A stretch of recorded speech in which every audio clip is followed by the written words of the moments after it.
On aimerait bien déménager, le seul problème c'est qu'on a 10 jours pour trouver une nouvelle maison et qu'en Thaïlande, c'est super compliqué de trouver un truc à louer. Have you ever felt? Are you listening? Damn.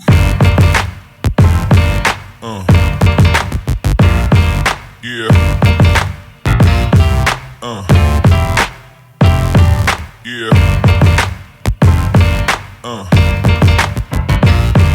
Yeah.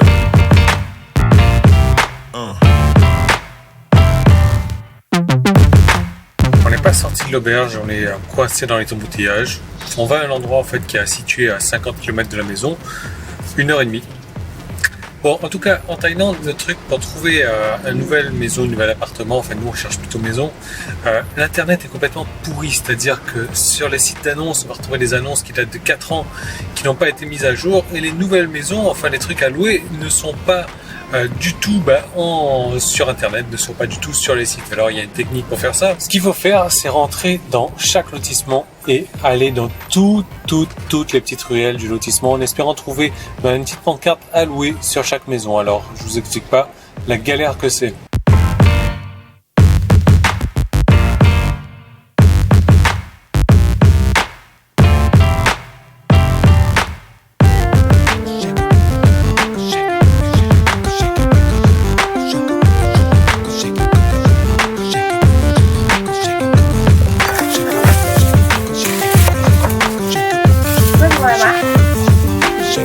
Bon, la diète, ça va, c'est ok, ça suit son cours. La maison, par contre, c'est galère à trouver, quoi. Donc là, je sais pas, fait petite pause déjeuner tranquille. On reprend dans un instant, mais franchement, je comprends pas. Je comprends pas comment est-ce qu'ils font pour louer des maisons, pour vendre des maisons. Il faut se déplacer soi-même, aller chercher les maisons là où. Enfin, je sais pas. Bon, nous on continue notre tournée là de con.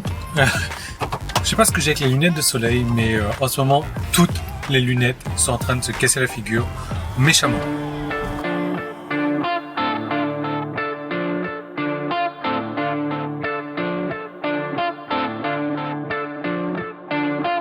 Du coup, on est sur le chemin du retour pour rentrer à la maison. On avait prévu un sac. On s'était dit on va dormir dans les alentours histoire de continuer à faire les lotissements pour aller trouver les maisons, mais on abandonne. Franchement, c'est vraiment la galère, c'est vraiment compliqué. Je sais pas comment ils font. Voilà, je sais pas. C'est impressionnant. C'est impressionnant. Comment est-ce qu'une personne, je sais pas, admettons qui habite à 500 km d'ici, elle va venir se déplacer pour aller faire les lotissements, rouler dans toutes les petites ruelles pour trouver une maison pour habiter? Enfin, il y a un truc qui cloche pour moi. Les sites internet, c'est de la merde, franchement. Donc voilà, on rentre à la maison, il est 3h de l'après-midi. Ça va être repos, tranquille. Moi, je vais lire un petit peu. Ça fait un moment que j'ai pas lu convenablement. Et après, on verra. Je vais vous raconter quelques petites choses encore.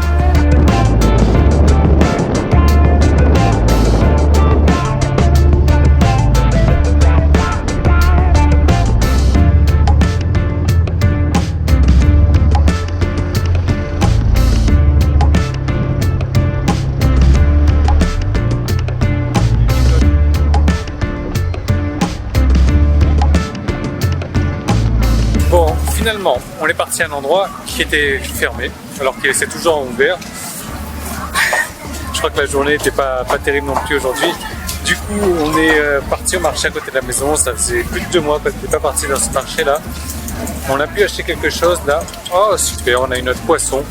J'aimerais vous parler de votre liste. Vous savez, la liste, c'est quelque chose de très important. C'est avec ça que vous allez recevoir un maximum d'argent sur Internet. Simplement, il y a une partie de la liste qui vaut beaucoup. La partie de la liste qui vaut beaucoup, ce sont vos clients. Et parmi ces clients, il y en a une qui vaut encore plus que tout. Donc ce sont les clients en répétition. Et après, il y a la deuxième partie.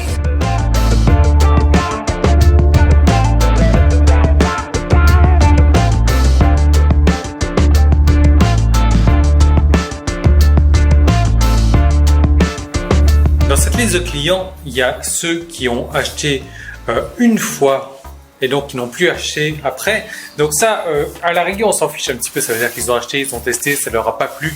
Donc ils sont passés à autre chose, quoi. Votre style ne leur a pas plu, votre manière donc d'expliquer les choses ne leur a pas plu. Donc là, ils sont passés à autre chose. Après, il y a les clients qui ont commencé à acheter 2 fois, 3 fois, 4 fois, peut-être un petit peu plus, et qui du jour au lendemain se sont arrêtés d'acheter. Et là, ces clients-là sont vachement précieux parce que ça veut dire qu'il y a quelque chose qui s'est passé et que il suffirait peut-être d'une petite action de votre part, que vous les contactiez personnellement, donc je sais pas, par email, par téléphone si vous avez les coordonnées, que vous discutiez un petit peu avec ces clients-là pour voir quel est le problème, quel est le souci, pourquoi est-ce qu'ils ont arrêté d'acheter, et que du coup ces clients-là se remettent à acheter avec vous.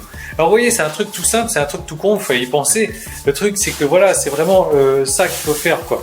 Donc votre liste de clients, vous avez ceux qui continuent à acheter, ceux qui n'achètent plus et qui ont acheté une fois, eux, on s'en fiche à la rigueur, mais ceux qui ont acheté quelques fois et qui se sont arrêtés d'acheter, et là, à ce moment-là, il va falloir les contacter. À ce moment-là, il va falloir donc, voir quel est le problème, quel est le souci, pourquoi est-ce qu'ils ont arrêté d'acheter. Donc voilà, moi je vous retrouve demain dans une prochaine vidéo. Laissez-moi des pouces bleus, partagez la vidéo, abonnez-vous sur YouTube, sur Facebook. Salut!